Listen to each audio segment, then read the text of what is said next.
Assalamualaikum warahmatullahi wabarakatuh. Di video kali ini kita akan bahas football lagi ya. Semalam itu saya udah bahas juga teman-teman. Dan untuk kabar kemarin itu kan withdraw 4 hari sudah tidak bisa gitu. Dan sekarang saya akan bahas komentar-komentar tentang ini ya, kegelisahan para membernya yang nggak bisa melakukan withdraw gitu ya. Sedikit pengantar dulu untuk di awal video. Silahkan subscribe channel saya kalau kalian merasa video saya ini bermanfaat ya teman-teman ya. Karena di channel saya ini saya sering bahas tentang aplikasi tipu-tipu ya kan.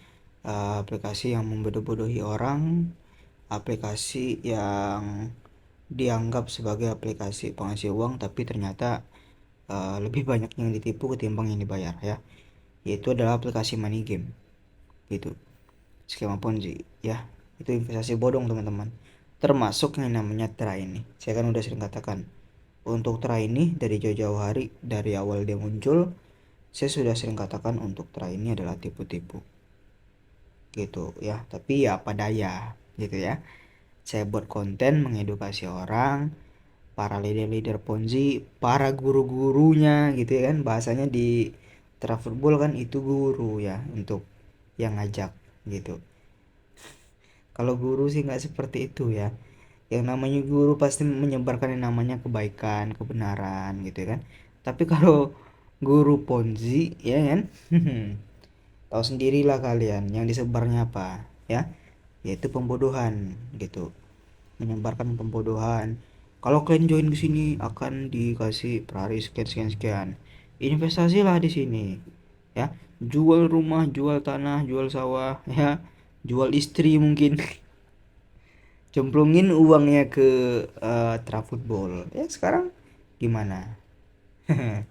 Yang kemarin teriaknya paling kencang waktu football ini masih membayar, ya teriak lagi lah tuh di kolom komentar kalau berani ya. Terakhir ini kan udah saya katakan modus tipu-tipu yang hanya membayar di awal. Jadi kalau kalian itu nonton video saya kemarin dan posisi aplikasinya masih membayar, ya gimana ya, bebas kalian ngata-ngatain saya boleh gitu, tapi jangan salahkan saya, nanti saya tertawai di akhir cerita gitu. Karena kan aplikasi seperti itu pasti akan berujung penipuan ya. Kalian yang ngata-ngatain saya coba muncul lagi kalau udah scam. Tera ini udah kelihatan mau scam gitu ya, karena scam itu penipuan ya, bahasa Inggris itu. Nah jadi uh, Tera ini udah mulai kelihatan untuk mau kabur gitu ya, sama kayak BBH tuh teman-teman.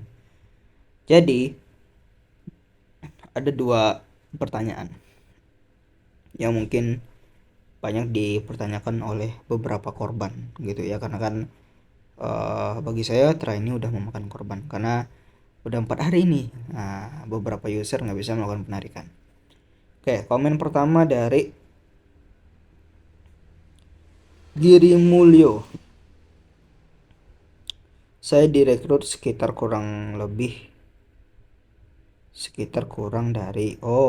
saya direkrut sekitar kurang dari 1 bulan lalu. Kata agennya diambil keuntungan dari supporter. Kalau rungkat gini siapa yang tanggung jawab? Aku nggak ngerti lah ya, yang katanya diambil dari keuntungan ini dari supporter itu apa maksudnya? Nah itu nggak ngerti lah.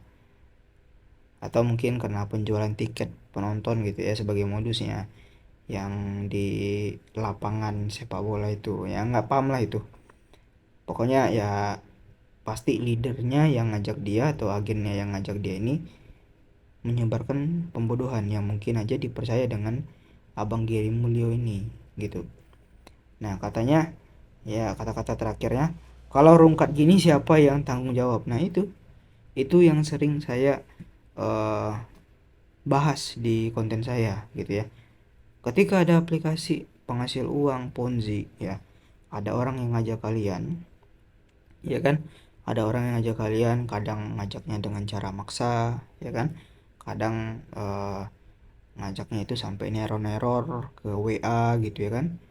Nah, ketika tiba-tiba scam aplikasinya, penarikan tidak bisa, kalian udah depo karena dipaksa depo oleh leader kalian ataupun guru kalian, oke, dan deponya itu nggak jumlah yang sedikit, siapa yang harus bertanggung jawab? Cobalah saya tanya dulu, ya kan? Ini ada orang nih ngajak kalian, tiba-tiba kalian diajak, rupanya ketipu di sana. Yang bertanggung jawab siapa? Ya leader kalian, orang yang mengajak kalian, gitu. Karena di Indonesia sendiri itu juga ada hukumnya ya teman-teman. Ketika aplikasi investasi bodong menelan korban, korban bisa menuntut atasannya, gitu. Karena sistemnya Ponzi, gitu. Kalian bisa nyari orang yang di atas kalian, seperti itu. Tapi kalau orang itu ngaku korban, ya itu udah basi gitu ya. Dia itu bisa aja tuh untung ya puluhan juta tapi ngaku korban. Tujuannya untuk apa?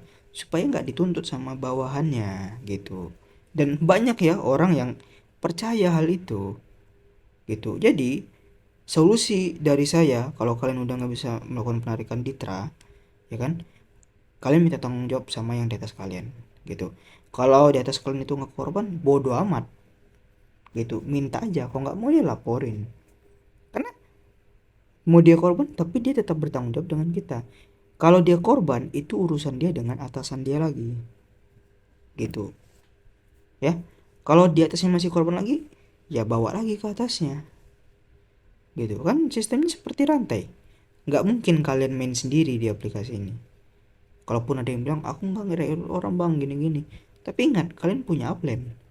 Rantai juga itu namanya, rabat gacor, gitu ya. Jadi kalau udah rungkak seperti ini, minta pertanggungjawaban dengan orang yang ngajak kalian, dan salahi diri sendiri, bertobatlah, gitu. Karena nyari uang seperti itu kalau hukumnya ya logis-logis aja kita pikir ya.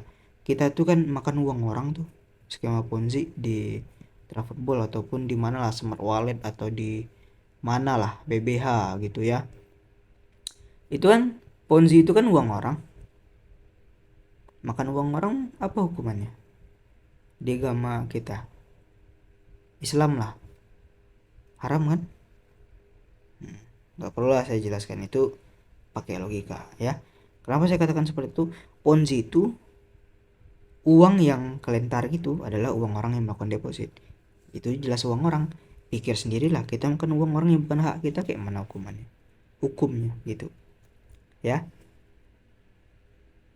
Jadi silakan minta pertanggungjawaban dengan guru kalian ya, Bekdung.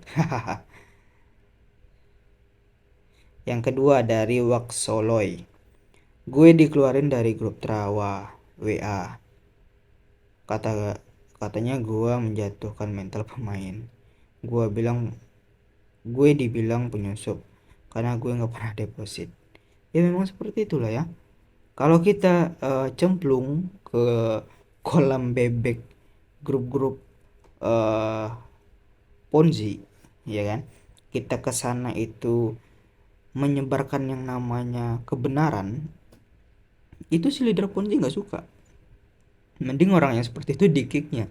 Agar apa? Agar bebek-bebek dungu ya yang ada di grup itu tidak terpengaruh dengan informasi kebaikan yang disampaikan oleh seseorang. Makanya untuk membasmi itu, si leader Ponzi ini yang nggak punya otak, yang mau duit orang aja, ngeklik lah orang yang berusaha untuk menyadarkan bebek dungu di bawahnya. Sama kayak konten saya ini udah banyak di komen yang nggak kata-katanya itu nggak bisa dijaga ya.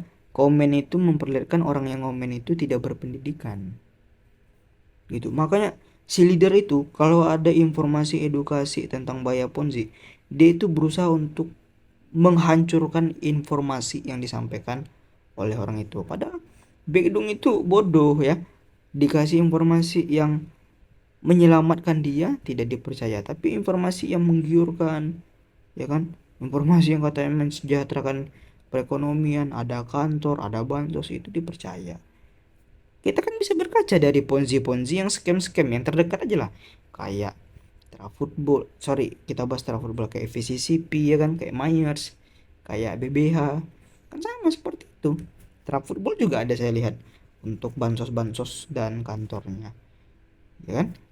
Ya udah, ini sama aja kayak yang udah menipu orang ataupun yang sudah menipu orang gitu. Jadi saran saya di sini, kalau masih bisa narik silahkan withdrawal, tapi kalau informasinya udah sekian hari nggak bisa narik, ya tahan leader kalian, ya kejar dia, jangan sampai dia kabur dulu.